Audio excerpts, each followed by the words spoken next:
My dear students, मैं मनीष निराला अपने channel maths pro Manish निराला पर आप लोग का वेलकम करता हूं। जैसा कि मैंने पहले 66वीं और 65वीं में पूछे गए बीपीएससी प्रीलिम्स के मैथ के 10 क्वेश्चन को सॉल्व कराया है। 2 दिन का क्लास हमने लिया था आपको, और आज मैं 64वीं में बीपीएससी 64th प्रीलिम्स में पूछे गए 10 क्वेश्चन का सॉल्यूशन कराने जा रहा हूँ। तो चलिए हम आगे बढ़ते हैं। आप देख सकते हैं कि हमारे इस चैनल से जुड़ने के लिए आपको पीडीएफ वगैरह जहाँ पर मिलेगा, उसके लिए आप maths by Manish Nirala Telegram channel पर जुड़ जाइए, या तो आप इस नंबर पे व्हाट्सअप कर सकते हैं ग्रुप में ऐड होने के लिए, और हमारे चैनल को लाइक, सब्सक्राइब और अधिक से अधिक शेयर कर दीजिए ताकि हमारा मनोबल और आगे बढ़ता जाए। तो हम लोग बढ़ते हैं अपने क्वेश्चंस पे। आप देख सकते हैं ये फर्स्ट क्वेश्चन था। एक कमरा जिसकी लंबाई 12 मीटर, चौड़ाई 9 मीटर और ऊंचाई 8 मीटर है में रखे जा सकने वाले खंभे की अधिकतम लंबाई है। The maximum length of a pole that can be placed in a room whose length is 12 metre, breadth 9 metre and height is 8 metre. इस क्वेश्चन को मोटा मोटी ऐसे समझिए कि एक कमरा है, तो कमरे का आकार क्या होता है, देखो हमने यहाँ पे दिया हुआ है, घनाभ के आकार का होता है, क्यूबॉइड के आकार का होता है, जिसमें ये लंबाई है, ये चौड़ाई है और ये ऊंचाई है। तो अब सबसे पहले इसमें देखना, जो लंबाई और चौड़ाई से बना फर्श है उसका जो डायगोनल है एसी जो विकर्ण है वो फर्श का विकर्ण है, तो उतने बड़े डंडे से काम नहीं चलेगा। इसमें मतलब अधिकतम लंबाई के जो खंभे होंगे वो कहाँ के होंगे, तो ध्यान रखना ए और डी, ये जो फिगर दिया हुआ है हमने, ए और डी के बीच को जोड़ने वाले को, मतलब एक कमरे का जो डायगोनल होता है क्या होता है, एक कोना से दूसरे कोना, विपरीत दूसरे कोना के बीच का जो दूरी होगा विकर्ण होगा, और उसी के बराबर, उसी विकर्ण के बराबर जो खंभा होगा उसी के बराबर खंभे को की लंबाई हमें प्राप्त करनी है इसमें। तो आप देख सकते हो, जितने भी स्टूडेंट यहाँ पर देख रहे हो, इसमें आप देख सकते हो जो बेस होता है ना, बेस अगर लंबाई और चौड़ाई है तो उसका जो डायगोनल होता है वो क्या होता है, लंबाई स्क्वायर प्लस चौड़ाई स्क्वायर का under root of L square plus B square.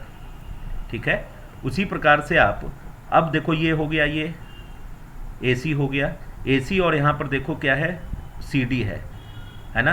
तो इसके डायगोनल और इसके ऊंचाई के बीच में ये जो डायगोनल बनेगा, ये राइट एंगल ट्रायंगल बनेगा। देखो ये राइट एंगल ट्रायंगल बनेगा, 90 डिग्री होगा। फिर अब इसका और इसका मिलाकर ये डायगोनल क्या होगा, इसका भी अगर हम लोग देखें तो इसमें हमेशा याद भी रखना आप, L square plus B square plus H square का अंडर रूट। ठीक है, तो यही डायगोनल होता है, विकर्ण होता है। विकर्ण की जो लंबाई होती है कमरे में, जो घनाभ का आकार का होता है, लंबाई स्क्वायर प्लस चौड़ाई स्क्वायर प्लस ऊंचाई का स्क्वायर का वर्गमूल होता है, अंडर रूट होता है। यहाँ पे आप सबको दिख रहा है, दिया हुआ है 12 का स्क्वायर, 9 का स्क्वायर और 8 का स्क्वायर, 12 स्क्वायर, 9 स्क्वायर और 8 स्क्वायर। ये 144 हो गया, ये 81 हो गया, ये 64 हो गया। इसको अगर आप ऐड करेंगे तो 4 प्लस 1 5, 5 और 4 9, 8 6 14, 14 4 18 और 1 1 2, 289। सबको पता है 289 17 का स्क्वायर होता है, स्क्वायर रूट ऑफ 289 17 होगा, तो इसका आंसर क्या हो जाएगा, 17, सी ऑप्शन हो जाएगा। आशा करते हैं आप सबको ये क्वेश्चन का आंसर समझ में आ गया होगा। तो आगे बढ़ते हैं। देखो ये आप सबको ध्यान होगा, मैंने पिछले 2 साल में जो भी प्रश्न कराए, क्या सब में रेलगाड़ी से संबंधित, समय, दूरी और चाल से संबंधित प्रश्न होते ही होते हैं। इसमें देख सकते हो सब लोग, इसमें एक आप सबों को दिख रहा है कि एक रेलगाड़ी, सबसे पहले प्रश्न पढ़ते हैं, प्रश्न को देख के आप लोग समझो। एक रेलगाड़ी जिसकी लंबाई 150 मीटर है, उत्तर दिशा की तरफ 144 किलोमीटर प्रति घंटा की चाल से 250 मीटर लंबी एक पुल को पार कर सकेगी, कितने समय में, ये पूछा जा रहा है। A train whose length is 150 metre moving north at speed of 144 kilometre per hour can cross a bridge 250 metre long. याद होगा हमने पहले भी बताया है और अभी भी बता रहे हैं आपको कि अगर कोई रेलगाड़ी किसी आदमी को पार करती है, किसी खंभे को पार करती है, तो अपने खुद की लंबाई के बराबर दूरी तय करती है। लेकिन अगर रेलगाड़ी किसी ब्रिज को पार करती है, पुल को पार करती है, प्लेटफॉर्म को पार करती है, तो अपनी लंबाई और उस ब्रिज या पुल या प्लेटफॉर्म जो भी दिया रहेगा, ब्रिज दिया रहेगा तो ब्रिज की लंबाई, पुल की लंबाई, अगर प्लेटफॉर्म दिया रहेगा प्लेटफॉर्म की लंबाई, तो खुद की लंबाई प्लस प्लेटफॉर्म की लंबाई को मिलाकर दूरी तय करती है। तो आप देख सकते हैं 150 मीटर और 250 मीटर कितना मीटर का दूरी तय करेगी? 400 मीटर। ये क्लियर है सबको? उसके बाद देखो 144, अब इसमें देखो यूनिट का ध्यान रखना। स्पीड कितना में दिया हुआ है? 144 किलोमीटर पर आवर स्पीड दे रखा है, 1 per hour, kilometre per our में। तो स्पीड को हम लोग सबसे पहले मीटर पर सेकंड में बदल लेंगे। मीटर पर सेकंड में बदलने के लिए क्या तरीका अपनाते हैं? तो 5/18 से गुना करते हैं। 18 का 8 गुना 44 से 144, 8 × 40, तो 40 मीटर पर सेकंड हो गया। अब 40 मीटर पर सेकंड के स्पीड से 400 मीटर जाने में कितना समय लगेगा? समय के बारे में सब लोग जानते हो, टाइम कैसे निकालते हैं? तो distance by speed. Distance 400 metre का है और ये 40 है, तो कितना हो जाएगा? 10, और टाइम कितने में आएगा? 10 सेकेंड में आएगा। तो ऑप्शन डी हो जाएगा। आशा करता हूँ इस क्वेश्चन का आंसर सबको समझ में आ गया होगा। बढ़ते हैं नेक्स्ट क्वेश्चन पे। देखो ये बहुत ही इंपॉर्टेंट क्वेश्चन था। ये इस क्वेश्चन में 1 और 50 के बीच कितनी अभाज्य संख्याएं आती है? How many prime numbers are there between 1 and 50? सबसे पहले प्राइम नंबर क्या होता है, अभाज्य संख्या क्या होता है? तो प्राइम नंबर एक और अपने आप, एक और अपने आप इटसेल्फ से डिवाइड होने वाला। कह सकते हैं कि ऐसी संख्या जिसका 2 यूनिक फैक्टर हो, 2 यूनिक फैक्टर हो। जैसे अगर कोई कहे कि सर एक अभाज्य संख्या होगा, नहीं, क्योंकि एक का फैक्टर एक ही होगा, एक और नहीं होगा। 2 होगा अभाज्य संख्या तो होगा। कैसे? 2 का यूनिट फैक्टर, 2 यूनिक फैक्टर होगा। कौन कौन होगा? तो 1 से भी कटेगा 2 और 2 से भी कटेगा। फिर बताओ 3 होगा, 3 भी होगा, 1 होगा और 3 से भी कटेगा। 4 होगा क्या? 4 नहीं होगा, क्योंकि 4 1 से तो कटेगा ही, 2 से भी कटेगा और 4 से भी। तो 1 और 4 के अलावा एक और फैक्टर हो गया, तो इसको हम लोग अभाज्य संख्या में नहीं गिनती करेंगे। मोटा मोटी आप सभी को समझ में आ गया है कि एक और अपने आप से कटने वाला जितनी भी संख्याएं हैं उसको हम लोग प्राइम नंबर बोलते हैं, अभाज्य संख्या बोलते हैं। अब प्रश्न में क्या है कि इसका कोई फिक्स पैटर्न नहीं होता। ध्यान रखना कि 1 और 50 के बीच में कितनी अभाज्य संख्याएं होंगी, प्रश्न में ये पूछा गया है।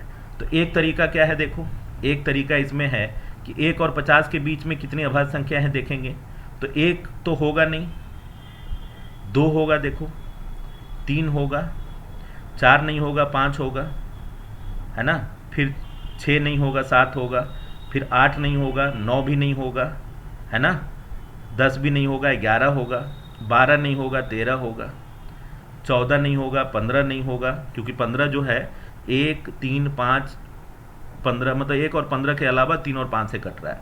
तो इसी प्रकार से हम लोग अगर देखेंगे तो ऐसे करते करते अगर गिनेंगे ना तो हमें गिनने में टाइम भी लगेगा, टाइम टेकिंग होगा, ठीक है। अब देखो इसी को सॉल्व करने के लिए क्या तरीका अपनाएंगे। तो एक तो ये तरीका है, देखो कि इसमें हमें ना थोड़ा सा याद रखना। अगर मैं यहाँ पर लिख दूँ 1 से 50 के बीच में कितनी अभाज्य संख्या होगी? 15। 1 से 100 के बीच में कितनी अभाज्य संख्या होगी? 25। ये याद रखना, कुछ चीज़ें याद रखना, बट ऐसा नहीं है। इसका भी मैं मेथड अभी अगले पेज पे बता दूंगा कि कैसे इसको हम लोग कर पाएंगे। तो इसका आंसर हम लोग क्या कहेंगे बताओ? 15 होगा। लेकिन कहोगे कि सर ऐसे कैसे कह दें, एक तो मुझे देखना पड़ रहा है, तो उसी को देखने का एक अलग तरीका बता रहा हूँ, बहुत ही इंपॉर्टेंट मेथड बता रहा हूँ, ध्यान से करना सब लोग। उसी क्वेश्चन को मैं अगले पेज पे रखा हुआ हूँ, आप देख सकते हो। सब लोग 6 का टेबल जानते हो, सभी लोग 6 का टेबल जानते हो। देखो 6 है, 12 है, 6 18 है, 24 है ना, 30 है, 36 है, 42 है, 48 है।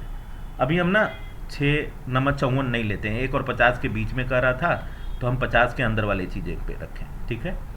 अब देखना, अब इसमें सबको दिख रहा होगा कि 6, हमेशा ध्यान रखना जो हम बताना चाह रहे हैं, बहुत इंपॉर्टेंट बात बताना चाह रहे हैं, तुम्हें लगेगा कि कुछ नई चीज़ सीख रहे हो।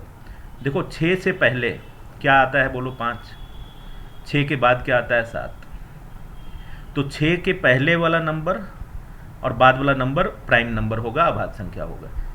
12 से पहले वाला नंबर और 12 के बाद वाला नंबर, कुछ कुछ एक्सेप्शन है जो आगे नहीं भी हो सकता है, लेकिन ज़्यादातर होता है। 18 से पहले वाला नंबर, 18 के बाद वाला नंबर, देख रहे हो ना, 17 और 19।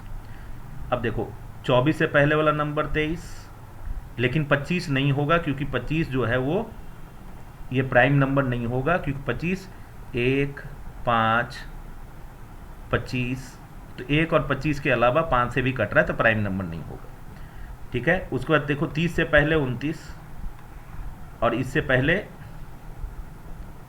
मतलब बाद में 31, ये प्राइम नंबर होगा। ये देखो 35, फिर 35, 5 है, ये प्राइम नंबर नहीं होगा क्योंकि 5 से भी कट जाएगा, लेकिन 37 होगा। देखो उसी प्रकार से 42 है तो 41 होगा और 43 भी होगा।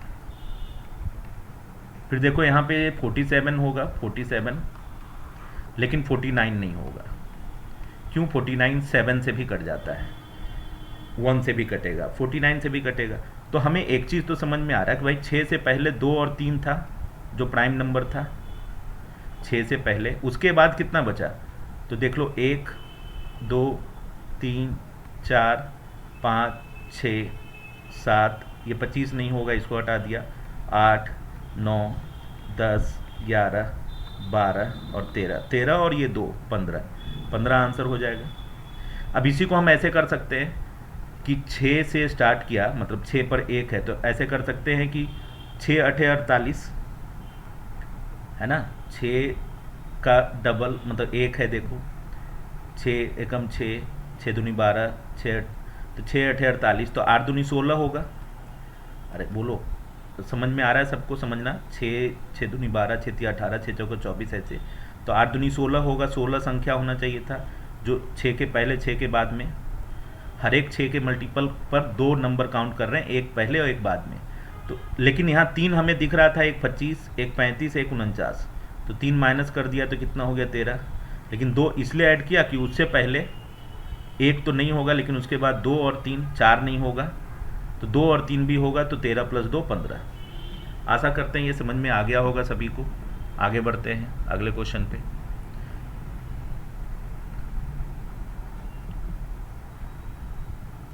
देखो ये क्वेश्चन बहुत ही इंपॉर्टेंट है और बहुत अच्छा भी है और बहुत आसान सा क्वेश्चन भी है।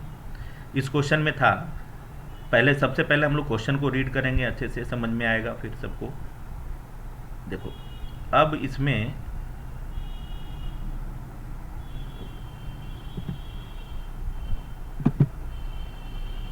चार बहनों की औसत आयु 7 वर्ष है। यदि हम माँ की आयु जोड़ दें तो औसत आयु 6 वर्ष बढ़ जाती है। माँ की आयु कितनी होगी? कितना आसान है बोलो। 4 बहन है ना, तो सिस्टर्स कितने हैं? 4, ठीक है। और औसत आयु कितना है? एवरेज एज कितना है? औसत आयु कितना है? 7। तो बताओ 7 चौका 28 हो जाएगा, जो चारों बहनें होंगे उनका 28 वर्ष हो जाएगा। अब क्या कह रहा है कि माँ की आयु जोड़ दिया, तो बोलो माँ की आयु जोड़ दिया तो सिस्टर्स तो रहेंगे ही, उसके बाद मदर भी हो जाएंगे, मदर एक हो जाएंगी, सिस्टर प्लस मदर, तो टोटल 5 हो गया, 5।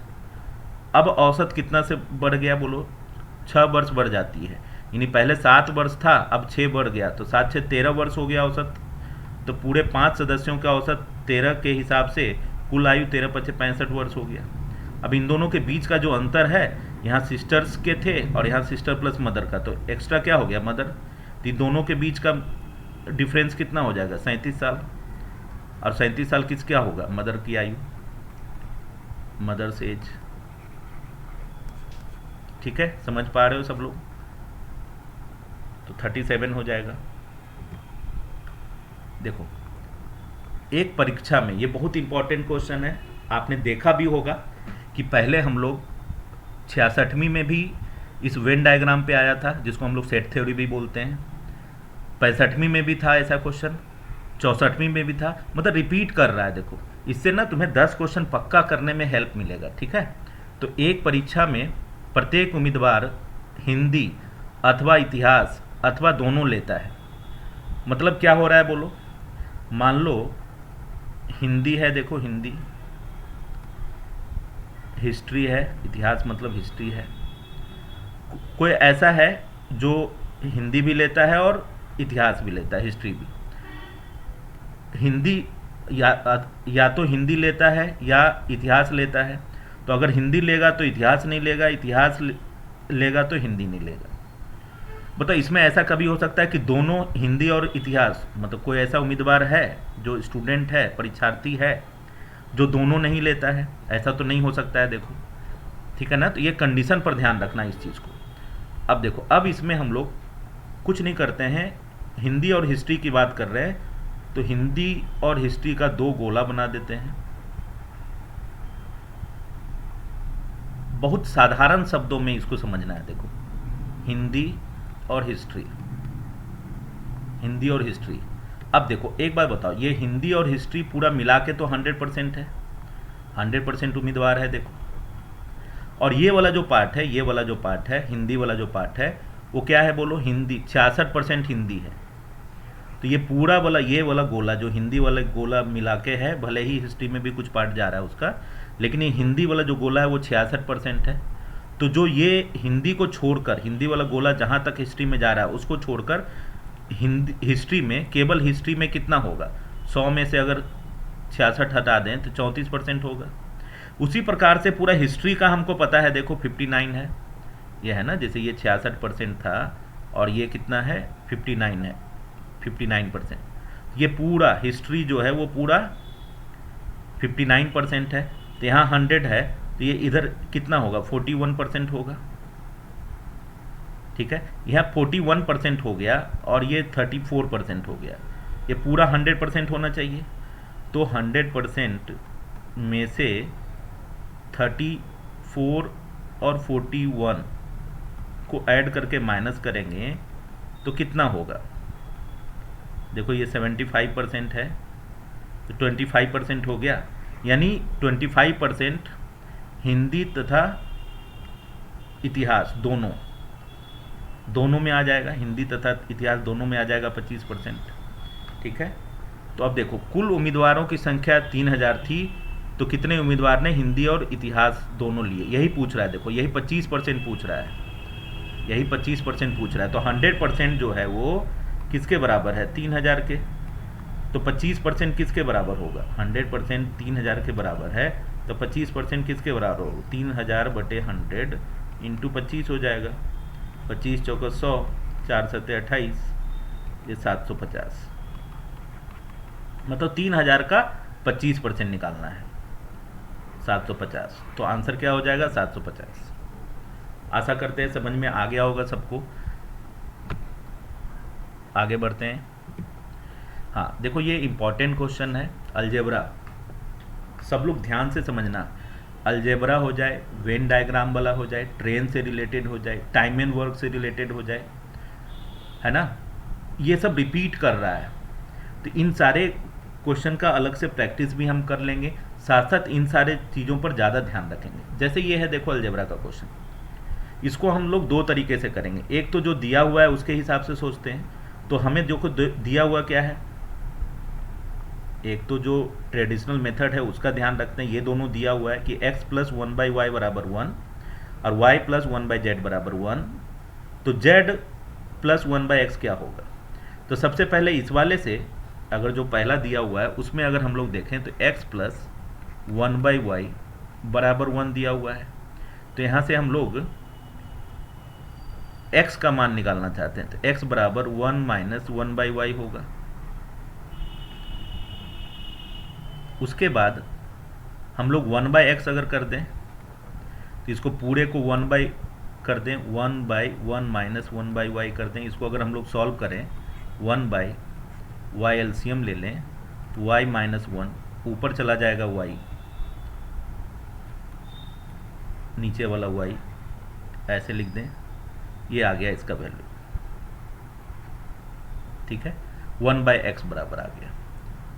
अब देखो, अब हमें y इसे दिया हुआ है, देखो यहाँ से हम लोग z का मान निकाल लें, y प्लस 1/z बराबर 1, तो 1/z बराबर 1 माइनस y, तो z बराबर क्या होगा 1/1 माइनस y। ठीक है, तो अब देखो, अब हमें दो चीज़ पता चल गया।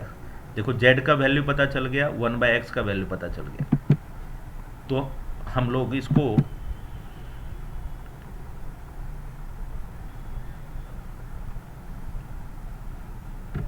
z प्लस 1/x लिखना चाहते हैं। z के जगह पे 1/1 माइनस y लिखे और प्लस y/y माइनस 1 लिखे। ठीक है, इसको अगर देखो यहाँ पर इसको अगर हम लोग सॉल्व करना चाहें तो ये जो 1/y है, 1 माइनस 1/y है, तो इसको हम लोग यहाँ पे नीचे वाले में इसमें अगर साइन चेंज कर दें, देखो 1/1 माइनस y और माइनस, यहाँ से माइनस कॉमन ले लें इसमें, तो माइनस y होगा और ये देख लो 1 माइनस y हो जाएगा। अब 1 माइनस y एलसीएम ले लें, यहाँ पर 1 बच गया और ऊपर में y बच गया। तो बताओ 1 माइनस y नीचे भी है, ऊपर भी 1 माइनस y है, तो ये कैंसिल हो जाएगा, बच जाएगा क्या हुआ, तो हमारा आंसर हो जाएगा बी। ठीक है, ये एक तरीका हो गया जो बेसिक मेथड से हो गया, जो दिया है उससे हम लोग लेके बढ़े। इसी को सॉल्व करने का दूसरा मेथड हम लोग अपना सकते हैं by putting the value of either x y z ऐसे करके। तो मतलब एक का वैल्यू रख कर देखें, दूसरे का वैल्यू निकाल के देखें, वहाँ से भी बहुत सारा काम हमारा हो जाता है। तो आप देख सकते हो, देखो इसी क्वेश्चन का सेकेंड मेथड बता रहा हूँ मैं। इसमें ध्यान ये रखना है सेकेंड मेथड में कि वैल्यू पुट करने का, जिसको कुछ नहीं पता है, मान लो अलजेब्रा नहीं पढ़ा, एग्ज़ाम देना ही है, अगर आ गया तो इसको हम कैसे सॉल्व कर पाएंगे, कैसे इसको सॉल्व कर पाएंगे, तो उसके लिए मैं बता रहा हूँ।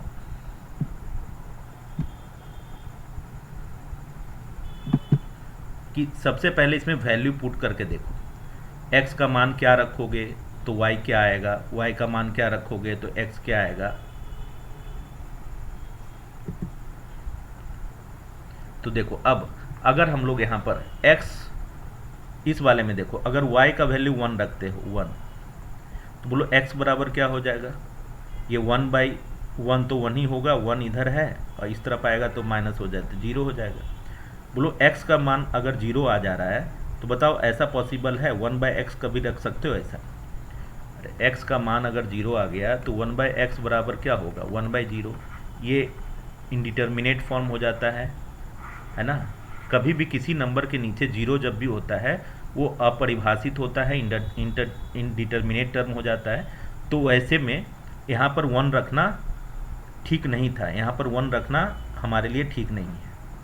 ठीक है, अब देखो, अब अगर हम लोग इसको देखें x बराबर x प्लस, अब y का वैल्यू 2 रख दें, 2, अगर y का वैल्यू 2 रख दें, y का वैल्यू 2 रख दें, 1 रखा तो नहीं काम चला, 2 रखने से क्या होगा x प्लस 1/2 बराबर 1, तो x बराबर क्या हो जाएगा 1 माइनस 1/2, तो 1/2 हो जाएगा।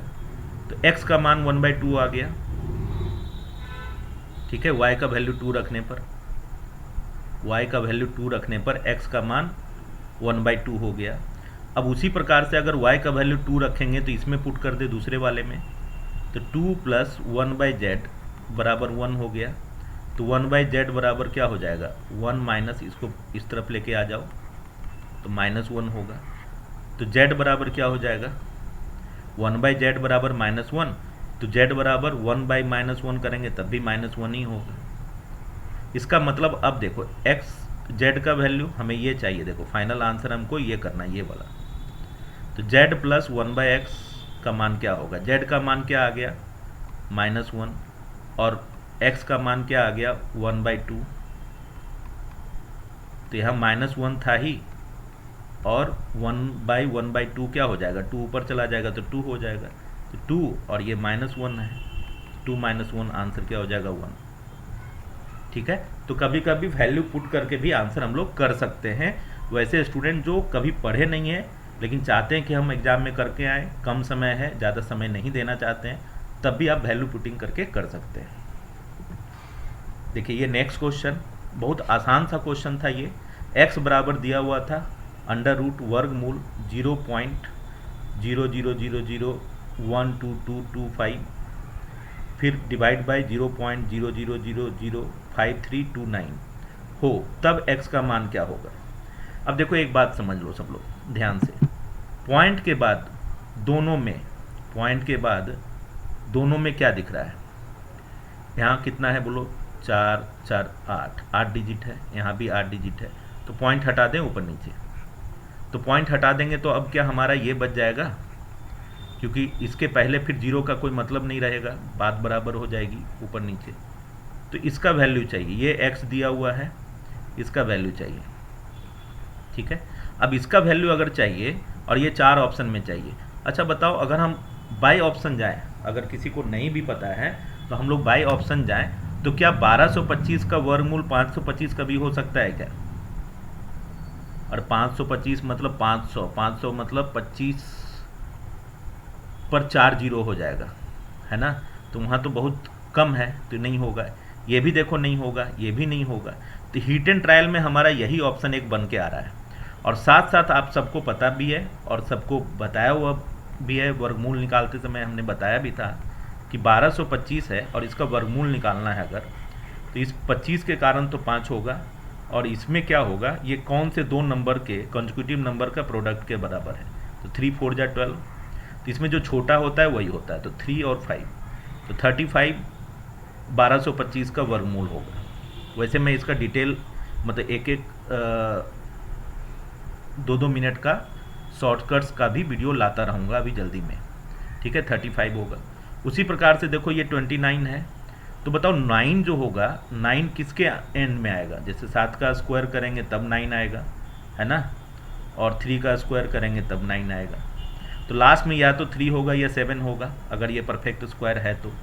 लेकिन उसके पहले जो है ये कौन से दो नंबर के अगल बगल है, के स्क्वायर के अगल बगल है। तो 53 जो है वो 49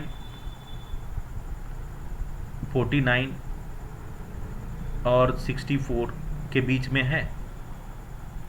तो 49 क्या होगा बोलो, 7 49 क्या होगा 7।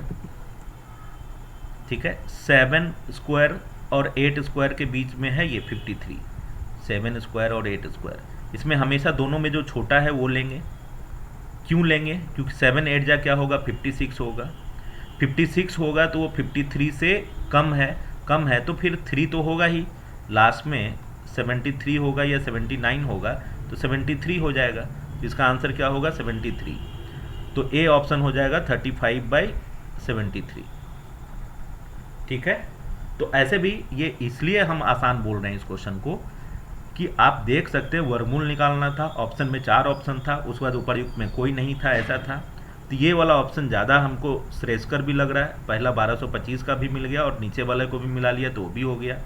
या तो 73 का स्क्वायर करके देख लीजिए, तो 73 का स्क्वायर भी अगर करके देखें, मैंने बताया हुआ है पहले भी कि 3 का स्क्वायर 09 लिखते हैं, 7 का स्क्वायर 49 लिखते हैं, फिर इसमें जो नंबर आ रहे हैं सारे को मल्टीप्लाई कर देते हैं, 7 × 21 = 42 लिखते हैं।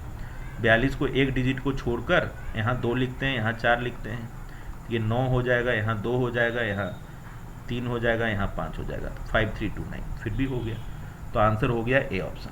ठीक है, आशा करते हैं आप सबको समझ में आ रहा होगा। अगर समझ में आ रहा है सबको तो लाइक ज़रूर कर दें, और अगर अच्छा लग रहा और आगे भी हमारा क्लास को आप चाहते हैं कि पढ़ना चाहते हैं, सब्सक्राइब कर दें, बेल आइकन दबा दें, जिससे आपको मेरा नोटिफिकेशन मिलता रहे। तो अब आप देखिए, बहुत ही आप देख सकते हैं 66 66वीं में भी, 65वें में भी इस प्रकार का क्वेश्चन आया है कि जो बेस होता है और उसका जो पावर होता है, बाद में बेस को सेम करके पावर इक्वल करके हम लोग कुछ भी वैल्यू y का वैल्यू x का वैल्यू कुछ भी पूछता है हम लोग बता पाते हैं। तो यहाँ पर दिख रहा है कि 3 है, देखो 3 x + 8 है 3 का पावर। अब इसको हम लोग 3 के पावर के टर्म में लिख दें तो 3 का क्यूब लिख दें और 2x + 1 लिख दें। इससे ये तो ठीक है जो है ऑलरेडी पहले से, लेकिन 3 3 जा 9 3 जा 27 हो गया। तो अब क्या करें, इसको मल्टीप्लाई कर दें। ये सब लोग जानते हो a का पावर b का पावर होल c, तो a का power b into C multiply हो जाता है। तो यही मल्टीप्लाई कर दें तो 3 2 जा 6 और +3, तो 6x + 3। बेस सेम हो गया, पावर ऐड इक्वल कर दो। यहाँ से x का वैल्यू निकाल लो, इस तरफ आएगा -5x होगा, इस तरफ जाएगा -5 होगा, कैंसिल हो गया, x बराबर 5/5 1 हो जाएगा। बहुत ही सिंपल, साधारण, आसान क्वेश्चन था। एक ऑप्शन होगा, मतलब बी ऑप्शन में 1 आंसर आएगा। देख सकते हो, देखो यहाँ पे ये बहुत आसान होता है। x का वैल्यू -2/3 दे रखा है, 9x² -3x -11 किसके बराबर होगा, ऑप्शन। कुछ नहीं करना है, बस नेगेटिव साइन का ध्यान रखना है।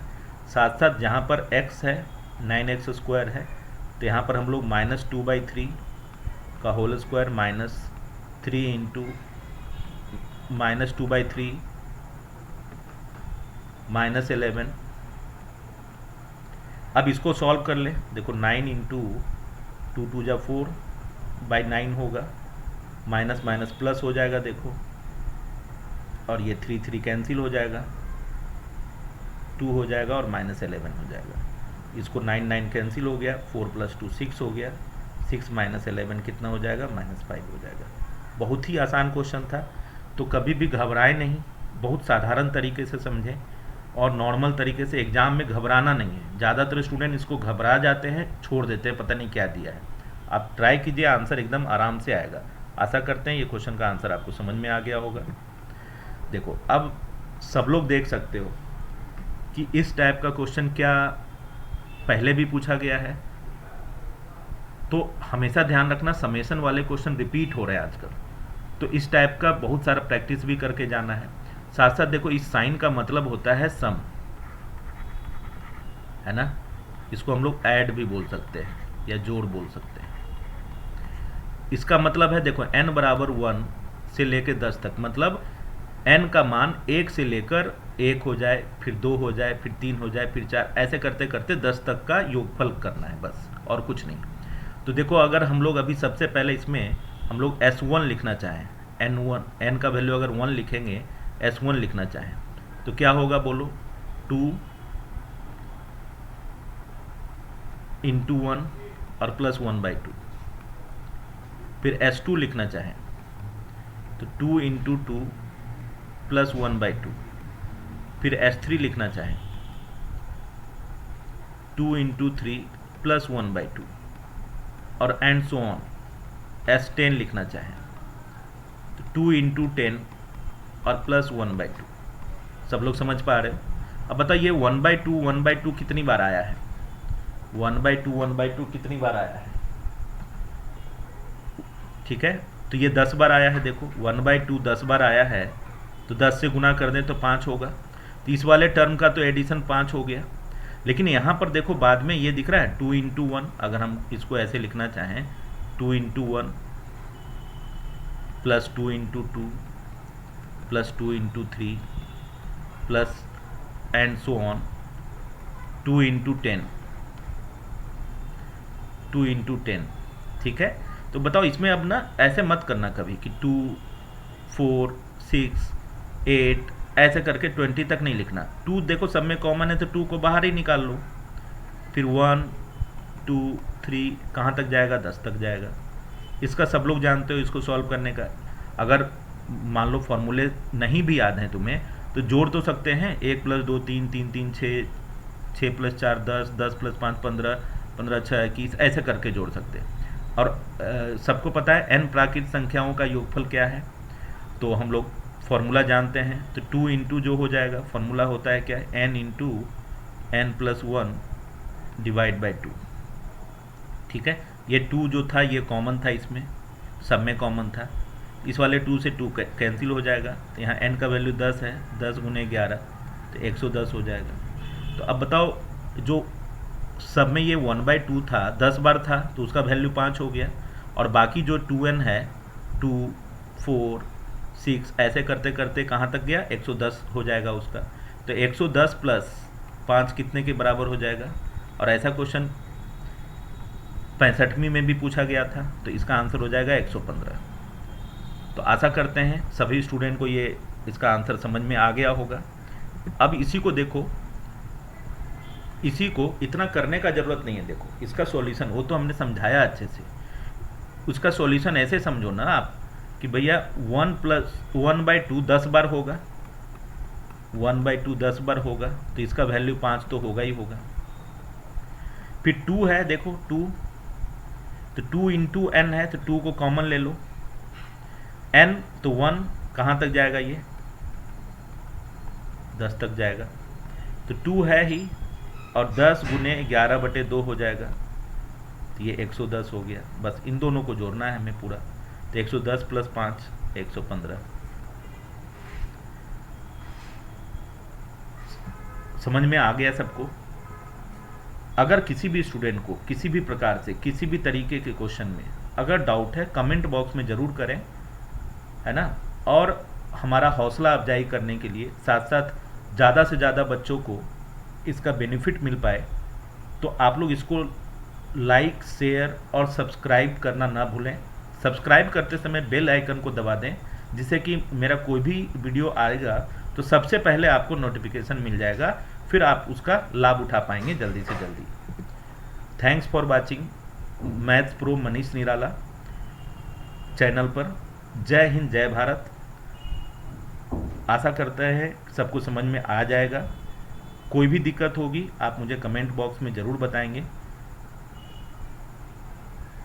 मिलते हैं हम लोग अपने अगले क्लास में।